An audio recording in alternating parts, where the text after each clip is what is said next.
Boa noite. Boa noite. Podem sentar. Antes de começar, eu vou fazer uma oração. Levanta-se Deus, para a intercessão da bem-aventurada sempre Virgem Maria, São Miguel Arcanjo e todas as milícias celestes, que sejam dispersos os seus inimigos e que fujam de sua face todos que vos odeiam e vos perseguem. Em nome do Pai, do Filho e do Espírito Santo. Amém. Amados irmãos, que alegria estarmos aqui. Ô irmão, você que está na comunicação aí vai ser difícil hoje, que eu ando muito. Vou tentar me segurar hoje.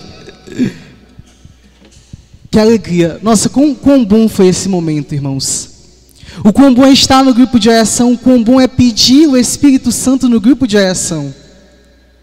Nada mais carismático do que o que a gente acabou de fazer. Rezar um pelos outros, pedir a presença do Espírito Santo um pelos outros. E talvez você já tenha feito isso tantas vezes, já tenha rezado por tantas pessoas, mas a certeza que eu tenho no meu coração é que sempre Deus tem algo novo, melhor e maior. O que Deus fez ontem na minha vida não é nada comparado ao que Ele ainda vai fazer hoje. Deus sempre tem algo novo para nós. E eu fico muito feliz de estar no grupo de oração e viver esta graça profunda do batismo no Espírito Santo, de receber a graça de ser batizado mais uma vez. Para aqueles que não me conhecem, eu sou o Antônio, como já foi falado aqui algumas vezes, eu tenho 22 anos, eu sou natural, vocês podem perceber pelo sotaque que eu não sou catarinense, não sou manezinho da ilha, eu sou lá de Teresina, no Piauí, então estou bem longe da minha terra natal, para a glória de Deus. Mudei para Florianópolis tem praticamente uns 7 meses, mas faço parte deste movimento, desta corrente de graça que é a renovação carismática, há praticamente 9 anos, chegando nos 9 anos para a glória de Deus. Então eu era um pré-adolescente, adolescente, e o Senhor me fez perseverar até aqui, e louvo a Deus por isso. Atualmente faço parte do grupo de oração Santíssima Trindade, que fica lá no bairro da Trindade. Sei que é matar a curiosidade logo de vocês, né? Quando eu falo assim, eu sou lá do Piauí, o pessoal pergunta, mas o que veio fazer aqui? Eu vim para Florianópolis para trabalhar, eu tive uma oportunidade de emprego. Obrigado, irmã. Uma oportunidade de emprego e acabei mudando aqui para a terra de vocês. E para a glória de Deus estou sendo bem acolhido. Então continuo aqui, vivendo a experiência da renovação, vivendo aquilo que Deus tem me dado a graça de experimentar nestes anos. Também faço parte do Ministério Jovem, que é um ministério que tem como missão evangelizar a juventude. E faço parte também do Ministério de Formação, que tem como missão formar os membros do grupo de oração. Então é uma grande alegria estar aqui exercendo o Ministério da Pregação, para vivermos aquilo que Deus tem preparado para nós nesta noite. E um pouco antes de me chamar, eu olhava e reparava naquelas imagens, né? E ali tem a imagem da samaritana, ali no canto esquerdo, né? Superior. E é basicamente o que Deus me inspirava a perguntar para você no início desta pregação.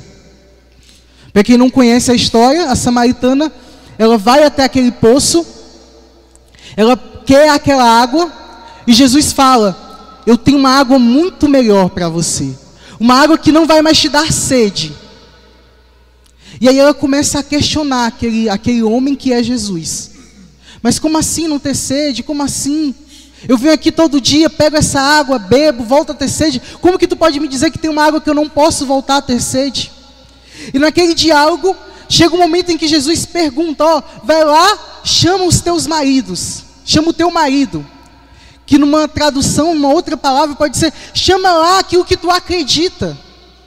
Chama lá a tua verdade. E o Senhor pergunta para você, o Senhor te faz esse convite, chama lá no que você tem depositado a tua verdade. Onde você tem colocado o teu coração? Aonde você tem depositado a tua fé? Aonde você tem bebido a água que te sacia? Ou que você acha que te sacia? O quão distante esta verdade está de Jesus, meus irmãos? Porque nós, carismáticos, e os irmãos que estão há muito tempo talvez consigam perceber isso, A gente consegue facilmente fingir que nós estamos em Jesus. Por quê? Porque com o tempo você vai aprendendo, você vai pegando o jeito carismático. O irmão já levanta o braço, você levanta também. O irmão louva, você louva também. Só que aquela experiência vai vindo uma experiência exterior. E a nossa verdade vai se afastando de Jesus. A gente vem para o grupo de oração, a gente vem para a missa, a gente reza, a gente participa às vezes do núcleo do grupo de oração, a gente às vezes exerce o ministério, canta, toca, prega, mas a nossa verdade está lá longe. A nossa verdade está, a gente está sendo saciado por coisas tão distantes de Jesus. Mas nós vamos aqui experimentar, e eu convido você a abrir o seu coração nesta noite para experimentar a graça de voltar ao Senhor, de ser restaurado, de restaurar a tua experiência com o amado que é Jesus e mudar a tua direção.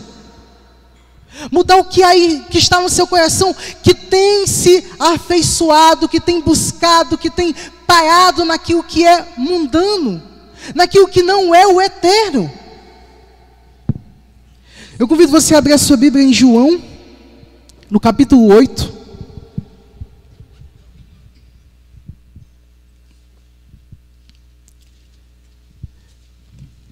Evangelho de São João, capítulo 8.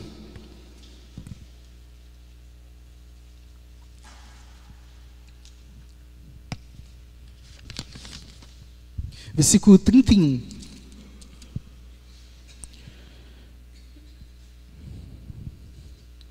Amém? Glória a Deus. E Jesus dizia aos judeus que nele creram: se permanecerdes na minha palavra, sereis meus verdadeiros discípulos. Conhecereis a verdade, e a verdade vos livrará. Replicaram-lhe: somos descendentes de Abraão, e jamais fomos escravos de alguém. Como dizeis tu, sereis livres? Respondeu Jesus: em verdade vos digo, todo homem que se entrega ao pecado é seu escravo. Ora, o escravo não fica na casa para sempre, mas o filho sim, fica para sempre. Se, portanto, o filho vos libertar, sereis verdadeiramente livres. Se, portanto, o filho vos libertar, sereis verdadeiramente livres. Palavra da salvação. Glória a vós, Senhor. Irmãos, olha que momento interessante do Evangelho. Todas as vezes que eu vou fazer Alexo Divino, que eu vou meditar a palavra, eu fico imaginando o ambiente, né? Como estavam as pessoas. Se a gente for pegar um pouco atrás do Evangelho, Jesus está brigando não, mas está discutindo, está conversando com os judeus. E os judeus parecia que, com a cabeça dura deles, parece que não ia mudando, não parece que estava acontecendo nada. É a mesma coisa que Jesus falar para a porta. Aí a gente vai achando, vai acreditando à medida que vai passando o Evangelho, que é isso que está acontecendo. Parece que Jesus está falando com os judeus e nada está acontecendo. Mas aí começa, no versículo 31, dizendo assim: e Jesus dizia aos judeus que nele creram. Ou seja, havia alguns judeus, entre aqueles que escutavam a palavra de Jesus, que começaram a acreditar, que começaram a abrir o coração para a verdade que é Jesus. E como eu falei, eu falei da caminhada, talvez você olhe para a realidade que você está, para o seu trabalho, para a sua faculdade, para o lugar onde Deus te colocou, e você olhe como eu olhei agora para os judeus. Esse povo não tem mais jeito não. Esse povo aqui já não tem mais para onde ir. E o Senhor nos convida, irmãos, a ter esse olhar de misericórdia, porque sim, o coração das pessoas tem buscado Jesus. As pessoas sim serão encontradas pelo próprio Cristo que nos encontrou um dia. Então, nem estava no meu roteiro, mas eu falo isso para você em nome de Jesus. Não desista de proclamar, de levar o Evangelho, de falar de Jesus onde você estiver. Porque as pessoas talvez possa não parecer que elas estão escutando, mas elas escutam a verdade que é Jesus. E é engraçado que Jesus começa dizendo assim: se permanecerdes na minha palavra, sereis meus verdadeiros discípulos. E aí nós podemos pensar por lógica: se Jesus está falando de um verdadeiro discípulo, é porque há um falso discípulo. Há um falso discípulo que muitas vezes tem sido a minha e a tua história. Nós não temos permanecido na palavra que é Jesus, e o nosso coração tem andado para distante daquele que é Jesus, e nós temos sido discípulos de mentirinha, servos de mentirinha, participantes do grupo de oração de mentirinha. A gente até sabe levantar os braços, a gente até sabe as músicas de animação, a gente até sabe orar em línguas, mas o nosso coração tem estado distante da palavra que é Jesus. Nós não temos permanecido na verdade que é Jesus.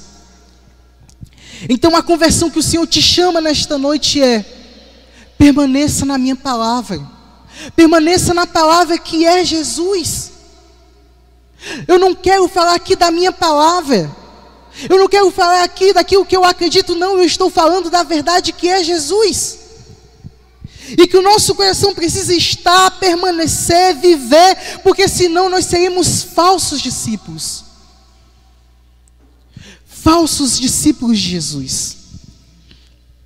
E aí segue no versículo 32: conhecereis a verdade, e a verdade vos livrará, ou libertará em outras traduções.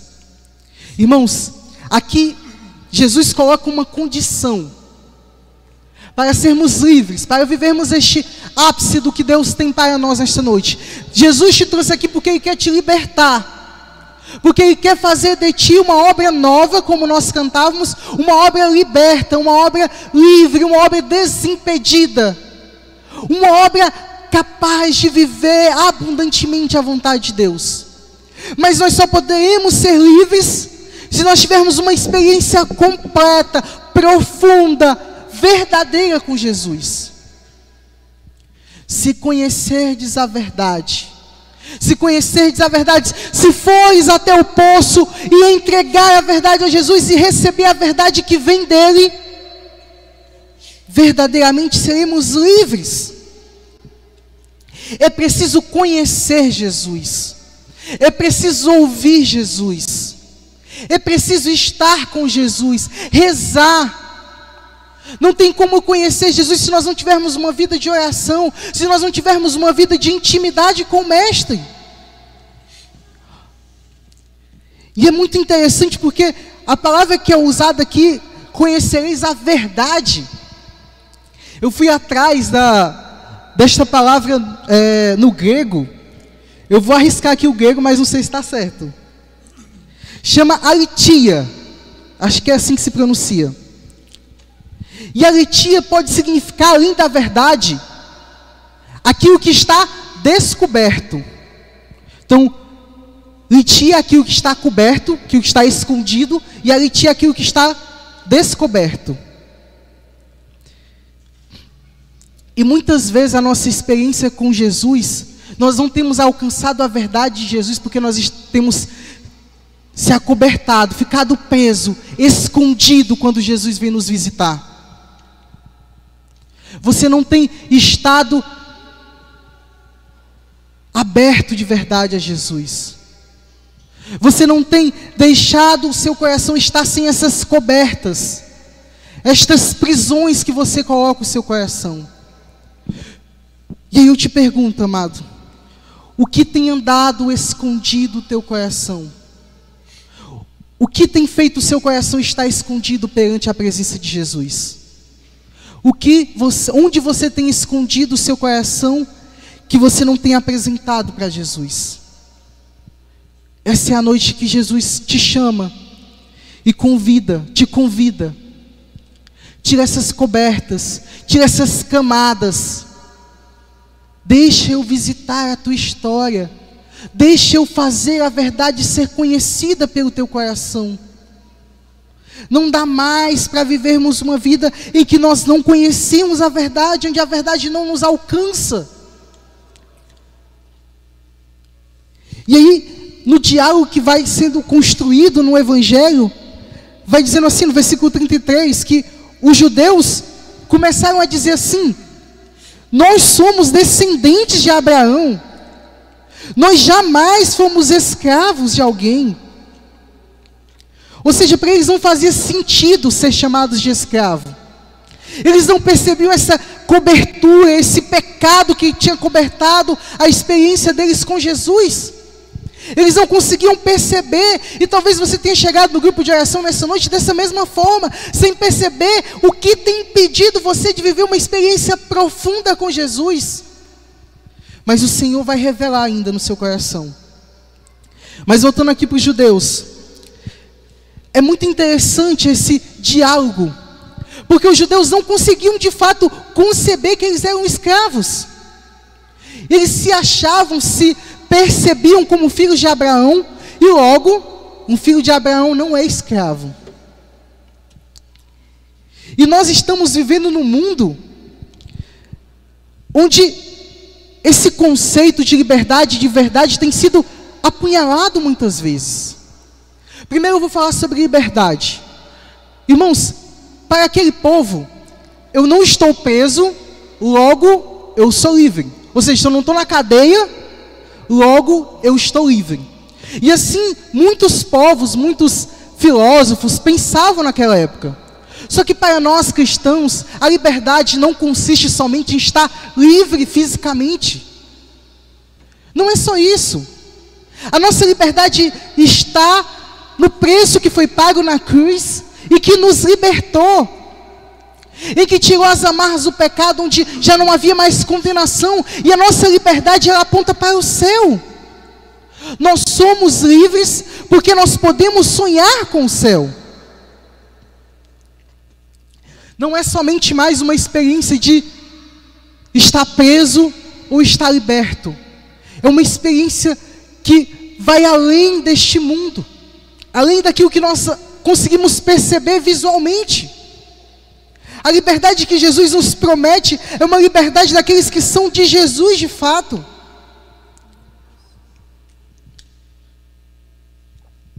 Outra coisa que também tem sido atacado no nosso meio é a questão da verdade.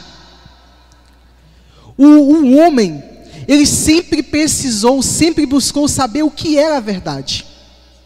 O que é a verdade? Durante muitos séculos, pessoas buscavam entender isso, o que é a verdade. E de repente a verdade se encarna, e de repente a verdade se apresenta ao homem, e de repente a verdade morre na cruz pelo homem, e de repente a verdade ressuscita pelo homem. E nós já não temos mais dúvidas do que é a verdade. A verdade é Jesus. A verdade está em Jesus. Mas aí o homem, há somente duas possibilidades diante da verdade. Ou eu sigo a verdade, ou eu rejeito a verdade e sigo a minha vida. O homem, não conseguindo conceber que ele estava vivendo longe da verdade, criou, não sei se vocês já ouviram essa expressão, a pós-verdade. Hoje é comum, né, no nosso meio. Nós vemos o mundo da pós-verdade, onde a minha verdade pode ser diferente da verdade do irmão, em que cada um tem a sua verdade no que acredita. E vocês conseguem perceber o quão danoso isso é para a nossa vivência de fé? O quão isso nos distancia da verdade que é Jesus? Porque eu vivo aquilo que eu acredito, aquilo que é verdade para mim. E eu não posso mais falar da verdade que é Jesus, porque o irmão pode se sentir ofendido, né? Porque ele tem a verdade dele. Irmãos, nós precisamos voltar o nosso olhar para esta palavra que o Senhor tem para nós nesta noite. Conhecereis a verdade, a legítima verdade, e ela sim nos libertará. E ela sim nos livrará dessas amarras do pecado, as amarras dessas ciladas criadas pelo demônio. Somente a verdade nos livrará de fato. E aí Jesus fala isso: em verdade te digo, todo homem que se entrega ao pecado é seu escravo. E aí eu repito a pergunta para você: o que tem te escondido da presença de Deus? O que tem te escondido da verdade que é Jesus? O que tem te escondido de uma experiência profunda com o amado, com Jesus? O que tem te escondido? Aonde você tem se aprisionado, perdido a tua liberdade, que tem te roubado de Jesus? Porque isso tem acontecido no nosso coração, irmãos. Lá no versículo 35 vai falar assim: olha, o escravo não fica na casa para sempre, mas o filho sim, fica para sempre. E aí eu convido você a abrir a sua Bíblia, lá no livro de Gênesis. Gênesis capítulo 21. Para entendermos então, irmãos, que nós não somos escravos, mas nós somos filhos de Deus, filhos da promessa. Gênesis capítulo 21, versículo 9.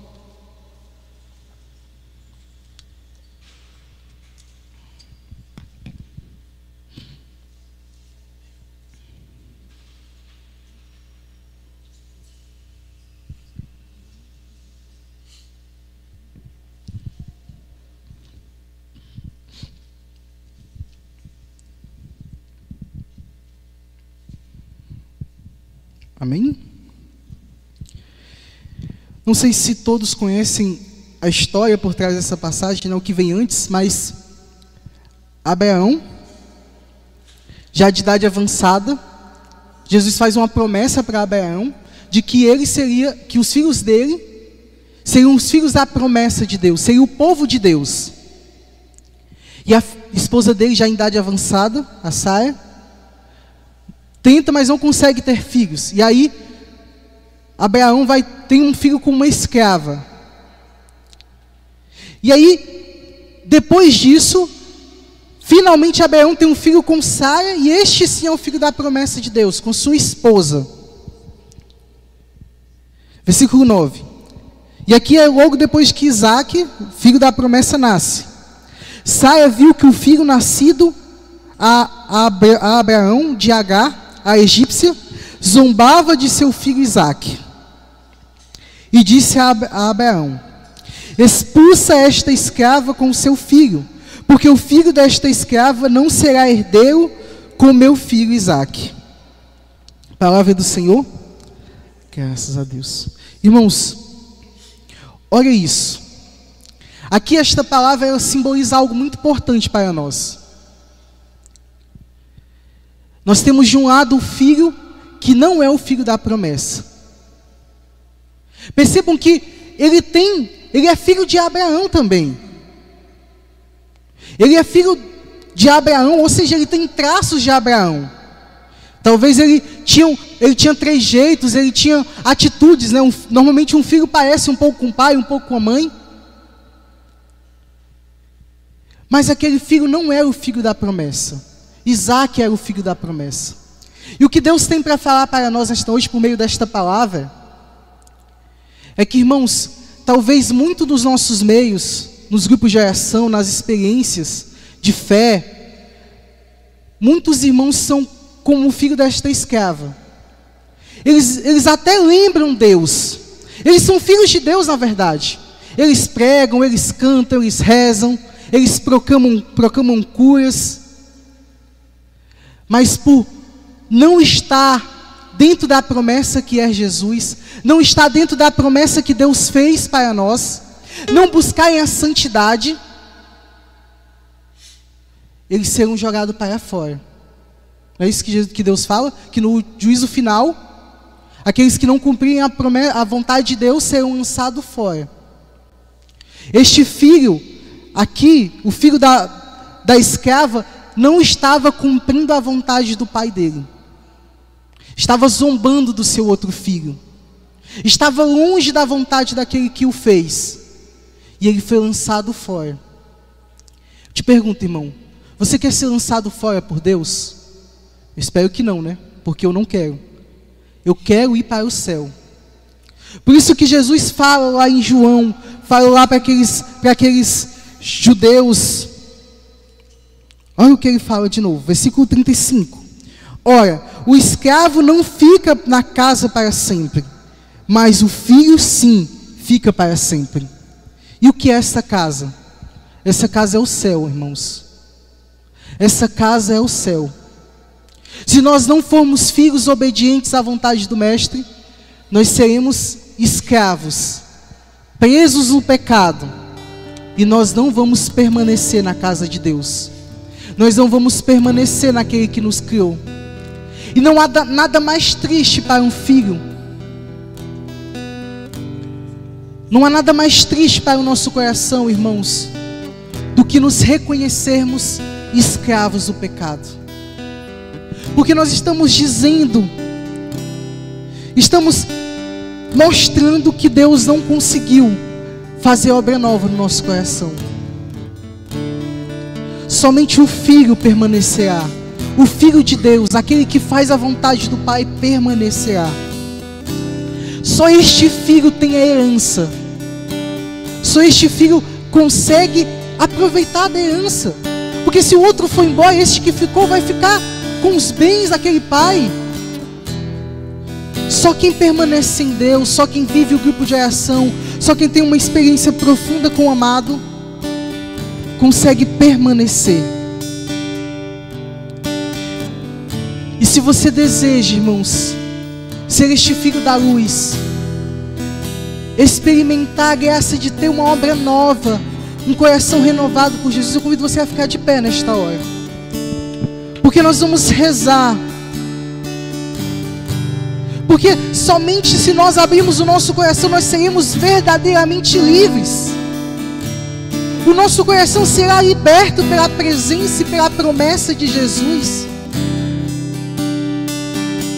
Eu te pergunto de novo, irmão, onde você tem escondido o seu coração?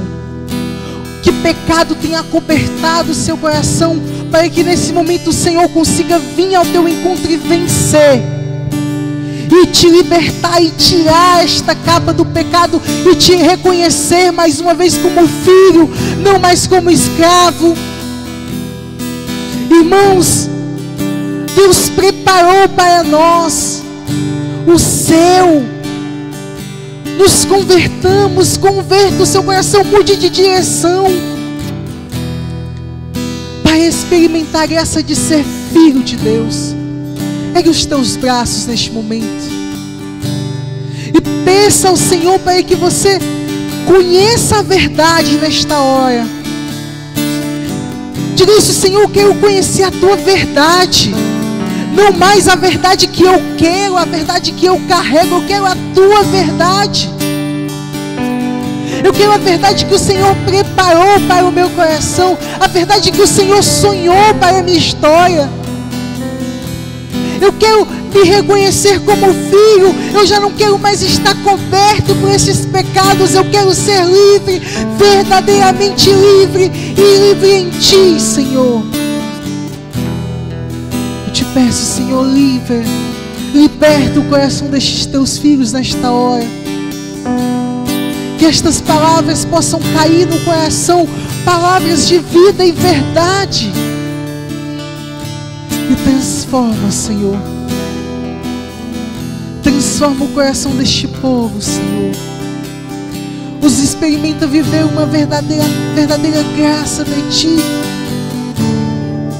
Vem, ó amado Jesus. Nós estamos como aquela samaritana no poço, e nós te apresentamos a nossa verdade, que muitas vezes é uma verdade de pecado, que muitas vezes é uma verdade tão distante de ti, mas nós estamos aqui porque nós queremos mudar o nosso coração. Não porque nós somos perfeitos, mas porque nós queremos alcançar o céu.